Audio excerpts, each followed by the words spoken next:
చేతిలో సామాజిక అస్త్రం నెంబర్ వన్ నెంబర్ వన్.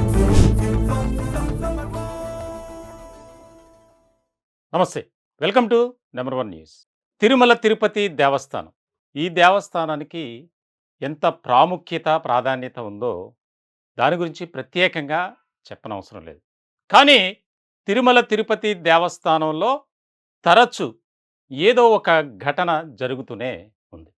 ప్రపంచవ్యాప్తంగా ఎంతో పేరున్నటువంటి ఆ దేవస్థానంలో అసలు ఏం జరుగుతుంది?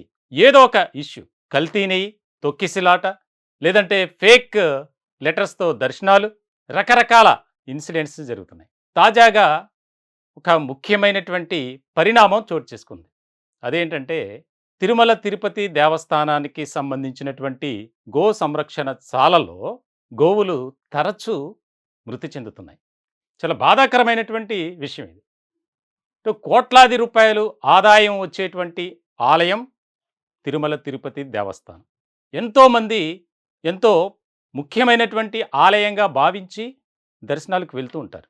అటువంటి ఆలయంలో పాలక మండలి కానీ, అధికారులు కానీ ఏం చేస్తున్నారు? ఏ రకమైనటువంటి చర్యలు తీసుకుంటున్నారు? జరుగుతున్నటువంటి ఇన్సిడెంట్స్కి సంబంధించి కట్టుదిట్టం చేయటానికి ఏ రకమైనటువంటి ప్రణాళిక రూపొందించుకున్నారనేది అంతంత మాత్రమనే చెప్పాలి. 4 నెలల కాలంలో సుమారుగా ఎన్నో గోవులు చనిపోయినటువంటి పరిస్థితి. దానికి ప్రధానమైనటువంటి కారణం ఏంటంటే సరైనటువంటి సంరక్షణ లేకపోవటం. లక్షలాది రూపాయలు జీతాలు తీసుకునేటువంటి ఉద్యోగులు గోవులను సంరక్షించడంలో మాత్రం వారు ఏమాత్రం ముందుకు రావటం లేదు. ఈరోజు మోగ జీవాలు ప్రాణాలు కోల్పోతున్నాయి. 10ల సంఖ్యలో రోజుకు చనిపోతున్నా సరే ఎవరు పట్టించుకోవట్లా. దానికోసం రైట్ టు ఇన్ఫర్మేషన్ యాక్ట్ ప్రకారం వెళ్తున్నా సరే ఎవరికి కూడా దానికి సంబంధించినటువంటి సమాచారం ఇవ్వట్లేదు. ఇప్పుడు మన భారతదేశంలో ఎంతో ముఖ్యమైనటువంటి ఆలయం అది తిరుమల తిరుపతి దేవస్థానం. దానికి సంబంధించి అక్కడ జరుగుతున్నటువంటి ఆ పరిణామాలు కానీ, చోటు చేసుకుంటున్నటువంటి అంశాలు కానీ, దీని మీద ప్రముఖ వ్యక్తులు దానికి ఎంతో అసంతృప్తి, అభ్యంతరాన్ని వ్యక్తం చేస్తున్నటువంటి పరిస్థితి. ఈరోజు ఈ యొక్క స్పెషల్ చిట్ చాట్ ఏంటంటే గోవులను సంరక్షించే బాధ్యత ఎవరు తీసుకుంటారు? ఇటు పాలక మండలి తీసుకోవట్లా, అధికారులు తీసుకోవట్లేదు, నామమాత్రంగా చర్యలు ఉంటున్నాయి, గోవులు మాత్రం చనిపోతూనే ఉన్నాయి. దీనికి కారకులు ఎవరు? ఎవరిని నిందించాలి? ఎవరిపై చర్యలు తీసుకోవాలి? దీనికి సంబంధించి ఎప్పటి నుంచో పోరాటం చేస్తున్నటువంటి వ్యక్తులు కొంతమంది మనకి జూమ్ కాల్స్లో జాయిన్ అవ్వడానికి సిద్ధంగా ఉన్నారు. మొట్టమొదటిగా తిరుమల తిరుపతి దేవస్థానం మాజీ సభ్యులు, అలాగే యుగ తులసి ఫౌండేషన్ చైర్మన్ శివకుమార్ గారు జూమ్ కాల్లో ఉన్నారు. అలాగే శంకర విద్యాభారతి గో సంరక్షణ చారిటబుల్ ట్రస్ట్ శ్రీనివాస్ ప్రసాద్ గారు అని కూడా మనకి జూమ్ కాల్లో జాయిన్ అయ్యారు. సార్, ముందుగా శివకుమార్ గారు మీతో స్టార్ట్ చేస్తున్నాం. ఎందుకంటే తిరుమల తిరుపతి దేవస్థానంలో జరుగుతున్నటువంటి అపచారం కానీ, జరుగుతున్నటువంటి అవినీతి అక్రమాలకు సంబంధించి మీరు నడుం బిగించారు. దానికి సంబంధించినటువంటి ఒక ఉద్యమాన్ని కూడా స్టార్ట్ చేశారు. కానీ ఇప్పుడు తాజాగా జరుగుతున్నటువంటి పరిణామాలు చాలా బాధించే విధంగా ఉన్నాయి. మీరు ఒక బోర్డు సభ్యులుగా మాజీ, మీరు ఎంతో కాలం పనిచేశారు. అలాగే అక్కడ ఉన్నటువంటి పరిస్థితులు అన్నీ బాగా తెలుసు. ఎందుకు ఈ విధంగా జరుగుతుంది? ఇన్ని గోవులు ఎందుకు, గోమాతలు చనిపోతున్నాయి అంటే మీరేం చెప్తారు? ఓం నమో వెంకటేశాయ. జై గోమాత. తిరుమల తిరుపతి దేవస్థానం అనగానే ప్రపంచ వ్యాప్తంగా ఉన్నటువంటి శ్రీవారి భక్తులందరూ కూడా ఈ కలియుగంలో ఆ వెంకటేశ్వర స్వామి ఇలవైకుంఠంగా పేరొందినటువంటి తిరుమల తిరుపతి అంటే తిరుచానూరులో అమ్మవారు ఉన్నారు, తిరుమల కొండపైన స్వామివారు ఉన్నారు. సో తిరుమల తిరుపతి దేవస్థానంలో ఈ కలియుగంలో వెంకటేశ్వర స్వామి మన కోరికలను తీర్చేటువంటి దేవుడు ఈ వైకుంఠానికి వైకుంఠంలో రావడానికి శ్రీవారు మన రాష్ట్రంలో వేంచేశాడని చెప్పడానికి ఒక ముఖ్యమైనటువంటి కారణం, పుట్టలో ఉన్నటువంటి శ్రీవారు కి నిత్యం పాలించి పోషించినటువంటి గోవుని రక్షించడం కోసమే వెంకటేశ్వర స్వామి ఇలవైకుంఠం తిరుమలకి వచ్చారు అన్నటువంటిది చరిత్ర.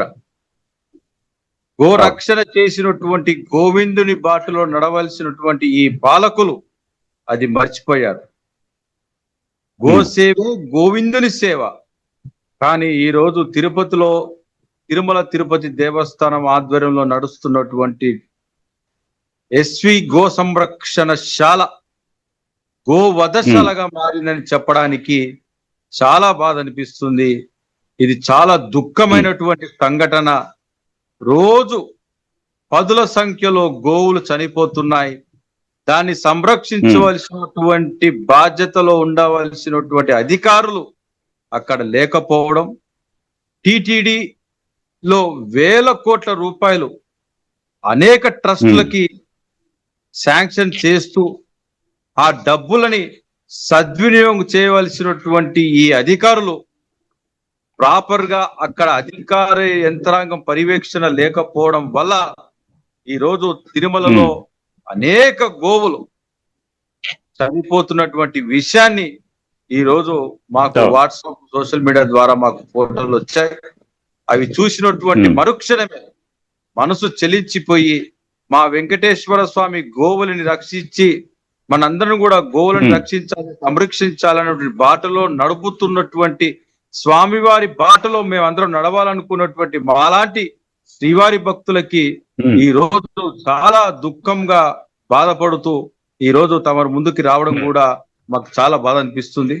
ముఖ్యంగా వెంకటేశ్వర స్వామి వారి సన్నిధిలో గోవులని రక్షించాలి, గోవులని సంరక్షించాలి అన్నటువంటిది ప్రధాన ఎజెండాగా పనిచేయవలసినటువంటి తిరుమల తిరుపతి దేవస్థానం ఆ దిశగా పనిచేయకపోవడం అనేది కూడా చాలా బాధాకరం.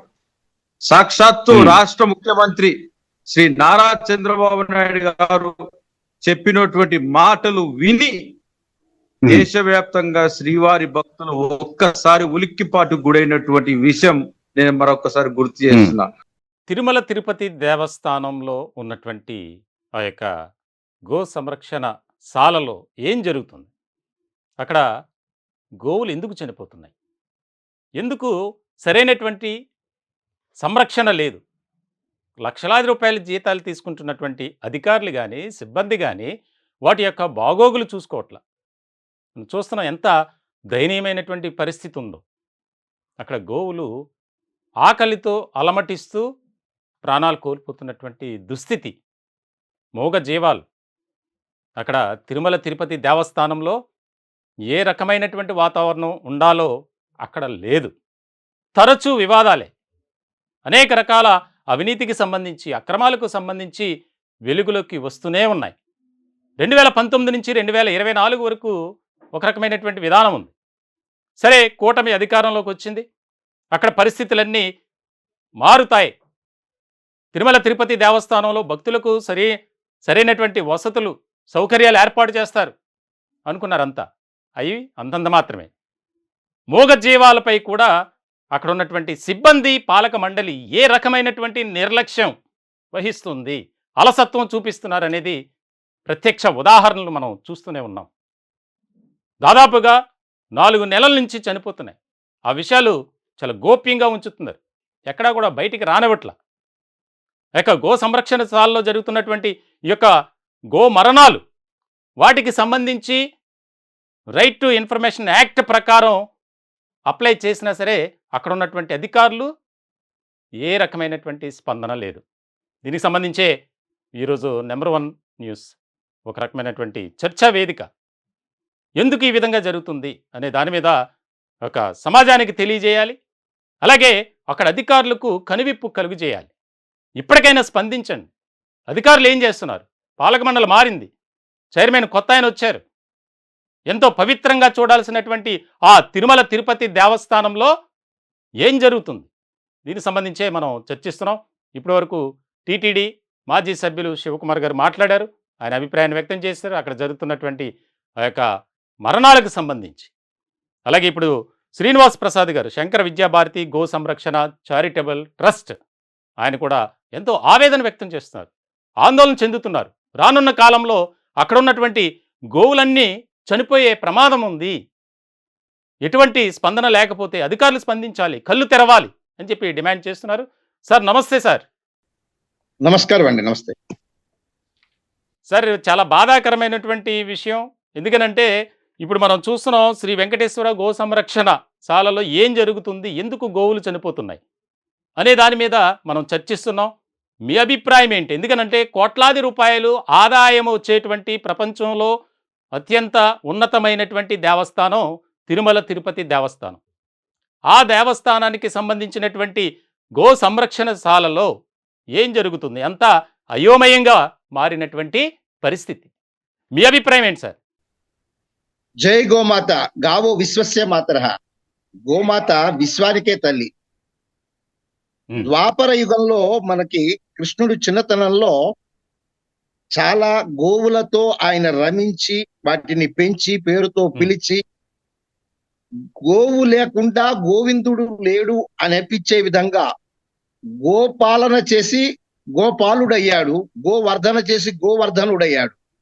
కలియుగంలో మళ్ళీ కలియుగ అవతారం ఎత్తినప్పుడు గోవుల్ని సంతోష పెట్టవలసిన పరిస్థితులు, ఎందుకంటే కలిధర్మంలో గో రక్షణ కన్నా గో భక్షణ ఎక్కువ అవుతుంది కాబట్టి గోవుల్ని రక్షించాలనే నిర్ణయంతో కలియుగ ప్రత్యక్ష దైవం 7 కొండలు సప్తగిరులలో వెలిసిన ఆ విష్ణుమూర్తి వెంకటేశ్వర అవతారం ఎత్తిన తర్వాత గోవింద నామం, మీరు సిరులు గిరులు తరులు అన్ని మారు మోగేటట్టుగా మోగే నామమే గోవింద నామం. గోవింద అంటే గోవుల్ని సంతోష పెట్టిన వాడా అని అర్థం. ఈ అర్థము పరమార్థం తెలియని యాజమాన్యం గాని పాలకులు గాని అక్కడ చేసే సేవకులు గాని బిత్తం మీద ఉన్న భక్తి చిత్తం మీద లేకపోవటం మూలానే ఇలాంటి పరిణామాలు జరుగుతున్నాయి. ఇది భూగోళం, ఇది భూగోళం. భూ అంటే భూమాత, గో అంటే గోమాత. గోమాత లేకపోతే భూగోళం గందరగోళం అవుతోంది. ఇప్పటికే చూస్తాం అనేక ఉత్పాదాలు జరుగుతూ, భూకంపాలు జరుగుతూ ఎన్నో జరుగుతున్నాయి. ఇవాళ నిర్లక్ష్య వైఖరి. ఎందుకంటే గోవుని ఒక జంతువుగా చూస్తున్నారు కానీ దైవాంశంగా చూడలేకపోతున్నాం. గోవుకి ఆవుకి తేడా తెలియదు మనకి. ఈ ఆవు మూలాన ఏం జరుగుతుందంటే ప్రకృతి మొత్తం పులకరిస్తుంది, మనకి సద్బుద్ధిని కలిగిస్తుంది, సత్ప్రవర్తన కలిగిస్తుంది. ఇవాళ తిరుమల తిరుపతి దేవస్థానంలో ఎంతో కోట్ల రూపాయలు గోశాలలకి భక్తులు సమర్పించిన డబ్బు, ప్రభుత్వం డబ్బు కూడా కాదు, ఇది భక్తుల డబ్బు. ఈ భక్తుల డబ్బులతో నిర్వహిస్తున్న గోశాలలు గతంలో కూడా 30 రూపాయలు ప్రతి గోశాలలో ఉండే ప్రతి గోవుకి 30 రూపాయలు ఇవ్వాలనే జీవోలు ఉన్నా కూడా ఆ జీవోలన్నీ ఇవాళ మృత్యమైపోయి ఏ గోశాలకి కూడా అందదు. సేవ చేసే వాళ్ళకి డబ్బు ఉండదు, వీళ్ళకేమో చిత్తం ఉండదు. ఇలాంటి పరిస్థితుల్లో గోవుల్ని రక్షించటం ప్రభుత్వం బాధ్యత. ప్రభుత్వం ఎందుకంటే దేశ సంపద అంతా కూడా గో సంపద. ఇది వరకు రోజుల్లో రాజుల దగ్గర ఎంత గో సంపద ఉంటే అంత సంపన్నులుగా చూసేవాళ్ళు. వాళ్ళ మనకి 6 లక్షల గ్రామాలు ఉన్నాయండి. గ్రామాల్లో ఉండవలసింది గోవులు. గోవులన్నీ గ్రామాల్లో ఉండాలి. తీసుకెళ్లి తిరుమల తిరుపతి దేవస్థానం కొండల మీద కాదు పెట్టవలసింది. ఇవాళ అక్కడ జెర్సీ ఆవు యొక్క నేతితో అభిషేకాలు, మనకు లడ్లు తయారవుతున్నాయి. జెర్సీ అంటే బందికి గాడిదకి సంకలం చేసిన జాతి, సంకర జాతి ప్రసాదాలు మనకి ఇస్తున్నారు. ఇలాంటివన్నీ ఎన్నో రకాల బాధలు. ఒక గోశాలలో అని కాదు, లడ్డూలో మన దాకా కల్తీ అన్నారు. ఆ కల్తీ ఎలా జరిగిందో ప్రక్షాళన అన్నారు. ప్రక్షాళన అంటే బాధ్యత తీసుకుని అన్ని శాఖల్లోనూ ఎలా జరుగుతున్నాయి, ఇన్ని గోవధలు ఎందుకు జరుగుతున్నాయి. ఇవాళ రోజున బయట హైదరాబాద్ లాంటి ప్రాంతాల్లో ఈ ముస్లింస్ పట్టుకుపోయి చంపుతున్నారని చెప్పి మేమందరం గోరక్షణ కోసం ఎంతో పాటుపడుతున్నాం. అటువంటి స్థితిగతుల్లో ఇవాళ ఎక్కడైతే పరమ పవిత్రమైన స్థలంగా విశ్వమంతా కూడా వచ్చి అక్కడ దర్శనం చేసుకునే తిరుమల కొండ దగ్గర ఉన్న గోశాలలో గోవులు అప్పులు వాస్తున్నాయి. అకాల మరణం ఇదంతా, సకాల మరణం కాదు. ఇది అలసత్వం మూలాన, వాళ్ళు పట్టించుకోలేని తనం మూలాన, వాళ్ళకి జీతాలు వస్తే చాలనుకునే తత్వం మూలాన, దీన్ని పరిపాలకులు పట్టించుకోకపోవటం మూలాన, భక్తులు ప్రశ్నించలేకపోవటం మూలాన ఇలాంటి తప్పిదాలకి కారణం అవుతోంది. కాబట్టి భక్తులందరూ వాళ్ళ గోవు చనిపోతే తెల్లవారు లేచి పూజ చేసే ఈ ధర్మాచారాన్ని ధర్మం గురించి చెప్పే పీఠాధిపతులు కానీ మఠాధిపతులు కూడా వీళ్ళని శాసించాలి. ఎందుకు అలా జరుగుతుంది అని అడగాలి. మౌనంగా కూర్చుంటే ఓకే. గోరక్షణ జరగదు. అందరూ కూడా ప్రతిఘటించాలి. దీనికి సరి అయిన పరిష్కారాన్ని చూపించి వాళ్ళు చేయలేని పక్షాన ఎవరైతే సేవ చేస్తున్నారో వాళ్ళకి అప్పచెప్పండి. డబ్బులు మీరు ఉంచుకోండి, గోవులు మాకు అప్పచెప్పండి. ఎందుకంటే గోవు చనిపోతే ఇవాళ వాళ్ళు ఆపరేషన్లు చేసో పోస్ట్ మార్టం చేసో పాత పెడుతున్నారు. ఒక గోవు చనిపోతే 4 ఎకరాల పనికిరాని బీడు భూమిని సస్యశ్యామలం చేయగలుగుతుంది సంవత్సరం కాలం లోపల. అలాంటి గోమాతని ఓకే. మనం అనవసరంగా చంపుకుంటూ జాతి యొక్క ఉన్నతిని అభ్యుదయాన్ని, ఎందుకంటే ఇవాళ తిరుమలలో హోమాలు చేసినా ఏం చేసినా కూడా అభిషేకం చేసిన ప్రసాదాలలో నెయ్యి వినియోగింపే కాకుండా హోమాలలో కూడా ఆవు నెయ్యి లేకపోతే కర్మకాండాలు జరగవు. వైదికులందరూ గోత్రం ఉన్నవాడు గోవు కాపాడాలండి. గోత్రం ఉన్నవాడు గోవును కాపాడితేనే గోవర్ధన జరుగుతుంది. ఇవాళ గోవధ జరుగుతోంది. గోవర్ధనం జరగాలి అంటే మనము ప్రతి ఒక్కళ్ళము ఇది నైతిక బాధ్యతగా ఉండాలి. ప్రతి గుళ్ళోనూ గోవుల్ని కాపాడబడే పరిస్థితి ఉండాలి. వాళ్ళ పాలక పక్షంలో మాకు డిఎఫ్ఓ ఉన్నాడండి, ఫారెస్ట్ ఆఫీసర్ ఉన్నాడండి, ఆయన చెప్పలేదండి, ఆయన చూడలేదండి. ఎందుకంటే అటువంటి సేవా తత్పరత ఉన్న వాళ్ళని నియమిస్తేనే గోరక్షణ జరుగుతుంది. అలాంటి వాళ్ళు కాకుండా జీతాలకు ఉన్న వాళ్ళు గనక ఉంటే వాటి జీవితాలు ఈ విధంగానే ఉంటాయి అనేది నా ఆలోచన. సరే, ఇప్పుడు శ్రీనివాస్ గారు ఒక విషయం చెప్పండి. ప్రధానంగా 4 నెలల కాలంలో 100 గోవులు చనిపోయినటువంటి పరిస్థితి. అంటే మనకు చూస్తే నెలకు 25 గోవులు, సగటున సుమారుగా ప్రతిరోజు ఒక గోవు చనిపోతుంది. ఇంత జరుగుతున్నప్పటికీ గో సంరక్షణశాలలో ఎందుకు ఈ విషయాలు వివరాలు గోప్యంగా ఉన్నాయి, బయటికి ఎందుకు రాలా? అంటే 4 నెలల్లో నిన్న మొన్న జరిగినటువంటి అంశం కాదు. ఇప్పుడంటే మీకు తెలిసింది కాబట్టి మీరు ఫైట్ చేయడానికి సిద్ధంగా ఉన్నారు, ప్రభుత్వంపై కానీ అలాగే టీటీడీ పాలక మండలిపై కానీ. కానీ అక్కడ జరుగుతున్న విషయాలు ఎందుకు బయటకు రాలేదంటే మీరేం చెప్తారు? ఇప్పుడు ఇది మనోభావాలకు సంబంధించిందండి, మనోభావాలకు సంబంధించింది.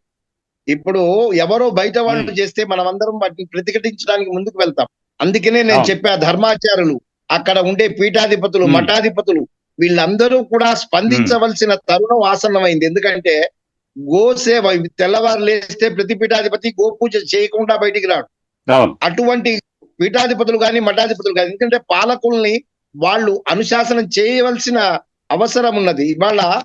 ఎందుకంటే అక్కడ రకరకాల మతస్థులకి ఆశ్రయం కల్పించింది తిరుమల తిరుపతి దేవస్థానం. మొన్ననే చెప్పారు అందరూ హిందువులే ఉండాలనేది మొన్న ప్రక్షాళన. అలాగే గోశాలలో ఉండే వాళ్ళు గోసేవ చేయగలిగే ఆలోచన ఉన్న వాళ్ళని నియమించాలి తప్ప, అవి ఎలా పోతే మాకెందుకు, మా జీతాలు మాకు వస్తాయి కదా అనుకునే వాళ్ళు గనక ఉండేట్టయితే ఇది చరవణ చరితంగా ఇలాగే. ఎందుకంటే ఇవాళ మీరన్నట్టుగా ఇన్ఫర్మేషన్ యాక్ట్ లేదు, దాని ద్వారా ఎన్ని ఉన్నాయి, ఎన్నిటికి ట్యాగ్ చేశారు, బయో ట్యాగ్ చేసినవి ఎన్ని ఉన్నాయి, ఎన్ని చనిపోయినాయి, మరణాల లిస్ట్ ఏమిటి, ఇదేమిటి అనేది మేము ఆశించినా గానీ వాళ్ళు ఇచ్చే పరిస్థితుల్లో వాళ్ళు లేరు. ఇలాంటి స్థితిగతుల నుంచి అన్నిటినీ కూడా ప్రక్షాళన చేయాల్సిన అవసరం అయితే ప్రభుత్వం చేతిలో ఉన్నదండి. అందులో ఈ మధ్యన పవన్ కళ్యాణ్ గారు 12,000 గ్రామాల్లో గోశాలను పెడుతున్నానని చెప్పారు, గో గ్రామాలను పెడుతున్నామని చెప్పారు. ముందు తిరుమల తిరుపతి దేవస్థానంలో సరైన ప్రక్షాళన చేసి దేశంలో తర్వాత ఎక్కడ పెట్టినా కూడా పర్వాలేదు. ఎందుకంటే ఇది బాధ్యత, సమిష్టి బాధ్యతతో జరగవలసిన పరిస్థితి అండి. ఇదేదో మన దొడ్లో గోశాల, పవన్ కళ్యాణ్ గారు కూడా ఆయన ఫామ్ హౌస్ లో గోవులు ఉన్నాయి, ఆయన ఫామ్ హౌస్ లో కూడా గోవులు ఉన్నాయి, ఆయన గోపాలకుడు, ఆయన గోరక్షకుడు. ఇలాంటి వాళ్ళు కూడా స్పందించి ఎందుకు తప్పు జరుగుతోంది, ఇలాంటి తప్పుని మళ్ళా పునరంకితం జనకి మళ్ళా మనుషులకి ఇలాంటి ఆలోచనలు రాకుండా అది చాలా బాగా చేస్తున్నారు. ఎందుకంటే వాళ్ళకి డబ్బుకు లోటు లేదండి, డబ్బులు వాళ్ళ దగ్గర ఉన్నాయి, చాలా మంది డిపాజిట్స్ ఉన్నారు. తర్వాత animal welfare board, animal welfare కావాల్సిన మందుల తయారీకి కూడా తిరుమల తిరుపతి దేవస్థానం ప్రత్యేక నిధులు కేటాయిస్తోంది. అలాంటి మందులు ఉండి, వైద్యం ఉండి, ఆహారం ఉండి, లోపము నిర్లక్ష్యమే తప్ప వేరేది కాదండి. అదే సార్, ఇప్పుడు శ్రీనివాస్ ప్రసాద్ గారు ఇక్కడ ముఖ్యమైనటువంటి అంశం ఏంటంటే ఈ తిరుమల తిరుపతి దేవస్థానానికి సంబంధించి ఎస్వి గో సంరక్షణశాల ట్రస్ట్ కూడా ఒకటి ఉంది. దానికి సంబంధించి కోట్లాది రూపాయలు విరాళాలు వస్తున్నాయి. భక్తులు హుండీలో వేసేటువంటి విరాళాలు మనకు చూస్తున్నాం. ప్రతిరోజు సగటున 5 కోట్ల రూపాయలు వస్తున్నాయి. దీనికి సంబంధించి మళ్ళీ సెపరేషన్ చేశారు. కానీ ఆ యొక్క ఏదైతే ఫండ్స్ ఉన్నాయో వాటిని సక్రమంగా వినియోగించుకోపోవటం వల్లే ఈ రోజున గోవులు చనిపోయినటువంటి దుస్థితి ఏర్పడింది. దీనిని అరికట్టడానికి, దీనిని నియంత్రించడానికి ఏ రకమైనటువంటి చర్యలు తీసుకుంటే బాగుంటుంది? ఇప్పటి వరకు జరిగినటువంటి పరిణామాలకు బాధ్యులు ఎవరు అంటే మీరేం చెప్తారు? ప్రజలకు అందరికీ అసలు ఏం జరుగుతుందనేది అందరికీ అవగతం చేసేందుకు ఒక పోరాటాన్ని చేయాల్సిన అవసరం అయితే ఉన్నది. ముందు అందరినీ స్పందింప చేయాలి. జరుగుతున్న దారుణాన్ని హైందవ జాతి సమూలంగా అందరూ కూడా ఖండించాల్సిన అవసరం ఉంది. ఈ సనాతన ధర్మ ప్రేమికులు గాని, గోసేవకులు, గో ప్రేమికులు గాని అందరూ కూడా ఏకకంఠంగా ప్రభుత్వాన్ని నిలదీయాల్సిన అవసరం అయితే ఉన్నది. 2 కార్యాచరణ. ఇంకొకటి, ఆ ఇన్ఫర్మేషన్ యాక్ట్ ప్రకారంగా ఇవాళ ఎన్ని ఉన్నాయి, ప్రతి నెల అది ఎలాగైతే ఇంత ఆదాయం వచ్చిందనేది ఎలాగైతే చెప్తున్నారో, ఎన్ని పిల్లలు పుట్టినాయి, ఎన్ని పోయినాయి అనే విషయాలు కూడా వాళ్ళు ప్రపంచానికి తెలియజేయవలసిన అవసరం అయితే వాళ్ళ బాధ్యత ఉంది.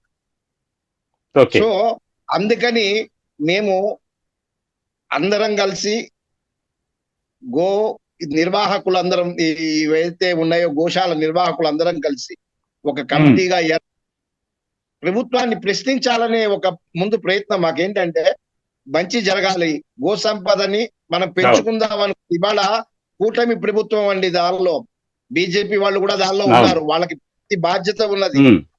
రాజకీయమే కాకుండా వాళ్ళు జై శ్రీరామ్ అని అంటూ ఉంటాం, మేము కూడా అంటాం జై శ్రీరామ్ అని. ఈ జై శ్రీరామ్ తో పాటు జై గోమాత అంటున్నాం. అలాంటిది గోమాతని, ఇక్కడ రాముడి యొక్క పుట్టుక కారణమైనదే గోమాత. అలాంటిది ఆ గోమాతను కాపాడుకోవటానికి హైందవ సమాజాన్ని అంతా కూడా మేల్కొల్పి ఈ గోశాల నిర్వాహకులు విజయవాడలో కూడా త్వరలో అక్కడ ఒక ప్రెస్ మీట్ పెట్టి ప్రజల్లో ఒక చైతన్యాన్ని తీసుకొచ్చి ప్రశ్నించే గొంతు కింద మేముండి, తిరుమలలో ఇలాంటివి జరగకుండా వాళ్ళు గనక అది చూడలేని పక్షాన వేరే ప్రత్యామ్నాయాలతో గోశాలని నిర్వహించి, ఎందుకంటే మీరు అక్కడ ఏం చేస్తున్నారని రేపు పొద్దున మమ్మల్ని ఎవరైనా ప్రశ్న వేస్తే మేము చెప్పలేని సమాధానం.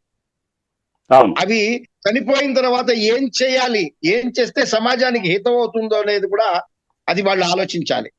వాళ్ళు ఆలోచించలేనప్పుడు వాళ్ళకి ఏం చేస్తే సమాజానికి మంచి అవుతుందో చెప్పగలుగుతాం. ఎందుకంటే మహాప్రస్థానం, వాటికి కావాల్సిన మహాప్రస్థానానికి స్థలం కేటాయించాలి, వాటిని పాతేయాలి. సంవత్సరం తర్వాత వాటి యొక్క ఎరువుల్ని ఈ బీడు భూముల్లో ఇచ్చి వాటి యొక్క డెవలప్మెంట్, ఎందుకంటే భూమిలో సారవంతాన్ని పెంచి బయోడైనమిక్ ఫెర్టిలైజర్స్ అంటారు వాటి కూడా. ఆ బయోడైనమిక్ ఫెర్టిలైజర్స్ తో నేచర్ ఈజ్ అవర్ ఫ్యూచర్. ప్రకృతిని కాపాడుకోవడానికి గోమాత యొక్క ప్రాముఖ్యతని అందరికీ తెలియచేయాలి. రైట్ శ్రీనివాస్ ప్రసాద్ గారు, మీరు చేసేటువంటి ఆ యొక్క పోరాటం కానీ, ఉద్యమం కానీ, ఎందుకంటే మీరు ఎంతో ప్రయాసపడి, ఎంతో రిస్క్ బేర్ చేస్తూ రాష్ట్ర వ్యాప్తంగా తరలిపోతున్నటువంటి, అలాగే 2 తెలుగు రాష్ట్రాల్లో తరలిపోతున్న గోవులను సంరక్షించి అక్కడ ఉన్నటువంటి స్థానికంగా ఉన్నటువంటి గోశాలలకు తరలించే ప్రయత్నం మీరు చేస్తున్నారు. మీరు చేస్తున్నటువంటి ఈ యొక్క పనికి మేము కూడా ఎంతో మీకు ధన్యవాదాలు తెలియజేస్తున్నాం. మీరు చేసేటువంటి ఆ యొక్క పనిలో భాగంగా ఈ యొక్క తిరుమల తిరుపతి దేవస్థానానికి సంబంధించినటువంటి గో సంరక్షణశాలలో జరుగుతున్నటువంటి ఈ యొక్క తంతు ఏదైతే ఉందో, తంతు అంటే ముఖ్యంగా గోవులను సంరక్షించాల్సినటువంటి అధికారులే కాదండి, వాటి యొక్క మలమూత్రాదులతో ఎన్నో రకాల ఉపయోగాలు ఉన్నాయి. మలమూత్రాదులతో ఎన్నో రకాల ఉపయోగాలు ఉన్నాయి. గో ఉత్పత్తులను తయారు చేసి దాంతో కూడా ఇన్కమ్ జనరేట్ చేయొచ్చు తిరుమల తిరుపతి దేవస్థానం. అటువంటి ఎన్నో, కవ్ అంటే ఒక డివోషనల్ కాదండి, జనాల్లో ఉండే ఎమోషన్ కాదు. కవ్ ఇస్ ఏ ఇండస్ట్రీ. ఆ ఇండస్ట్రీగా దాన్ని కనుక చేస్తే చాలా మందిని పాలిస్తుంది, పరిపాలిస్తుంది. కాబట్టి ఆలోచనల్లో గోమయాన్ని, గోఘృతాన్ని, గోమయాన్ని, ఈ యొక్క మూత్రాన్ని కూడా వినియోగంలోకి తీసుకొచ్చి అది ఒక మోడల్ కింద తిరుమల తిరుపతి దేవస్థానం గోశాల ఒక మోడల్ గా భారతదేశానికి అందించవలసిన స్థాయిలో ఉండవలసింది. అటువంటిది ఇవాళ మృత్యుశాల అయింది, గోశాల కాదు మృత్యుశాల అయింది అనేదిగా బాధపడుతున్నాం.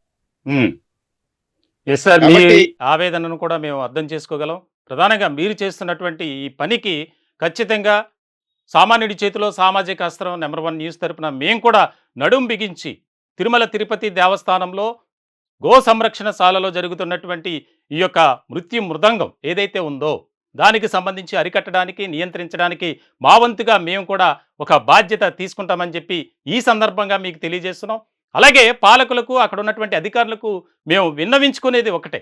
అక్కడ ఉన్నటువంటి ఆ యొక్క పరిస్థితులను అనుగుణంగా గో సంరక్షణశాలలో ఉన్నటువంటి క్షేమంగా ఉండాల్సినటువంటి ఆ యొక్క గోవులను రోదన నుంచి బయట పడేలా చేయాలి. దానికి సంబంధించినటువంటి సంరక్షణను బాధ్యతగా తీసుకోవాలని చెప్పి ఈ సందర్భంగా మరొకసారి మీ ద్వారా కూడా తెలియజేస్తున్నాం సార్. ఈ యొక్క స్పెషల్ డిస్కషన్కి వచ్చినందుకు నెంబర్ 1 న్యూస్ తరపున మీకు ప్రత్యేకమైనటువంటి ధన్యవాదాలు. అలాగే శివకుమార్ గారికి కూడా ప్రత్యేకమైనటువంటి ధన్యవాదాలు తెలియజేస్తున్నాం సార్. ఇది స్పెషల్ డిస్కషన్. మొత్తానికి రాష్ట్ర వ్యాప్తంగానే కాదు, ప్రపంచవ్యాప్తంగా తిరుమల తిరుపతి దేవస్థానానికి సంబంధించినటువంటి పేరు ప్రఖ్యాతలు ఏ రకంగా ఉన్నాయనేది మనకు తెలుసు.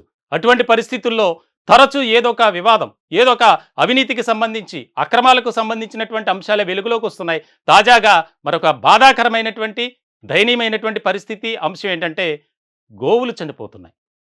కళ్ళు తెరవండి అధికారులు ఇప్పటికైనా సరే. దానికి సంబంధించి కోట్లాది రూపాయలు వస్తున్నాయి, లక్షలాది రూపాయలు జీతాలు తీసుకుంటున్నారు. ఏం చేస్తున్నారు? ఒక్కసారి మీకు మీరే ప్రశ్నించుకోండి. మరొక్కసారి సామాన్యుడి చేతిలో సామాజిక అస్త్రం నెంబర్ 1 న్యూస్ తరపున మేము కోరుకుంటున్నాం. అధికారులకు, పాలకులకు విన్నవించుకునేది ఒకటే, దానివైపు చూడండి. మేము అధికారంలోకి వస్తే టీటీడీని సమూల మార్పులు చేస్తాం, సనాతన ధర్మం కోసం మేము ప్రయత్నం చేస్తాం, దానికి సంబంధించినటువంటి అన్ని సౌకర్యాలు కల్పిస్తాం భక్తులకు. అలాగే గోశాలలో ప్రత్యేకమైనటువంటి వసతులు గోవులకు మేము కల్పిస్తామని చెప్తున్నటువంటి ఈ కూటమి పెద్దలు మరి ఇప్పటికైనా కళ్ళు తెరిచి అక్కడ ఉన్నటువంటి పరిస్థితులను, ఈ యొక్క గోమాత, గోవులు చనిపోతున్నాయి, చనిపోయినటువంటి గోవుల మరణానికి సంబంధించి బాధ్యులపై కఠిన చర్యలు తీసుకోవాలని మేము డిమాండ్ చేస్తున్నాం. ఇది స్పెషల్ డిస్కషన్. చూస్తూనే ఉండండి నెంబర్ 1 న్యూస్.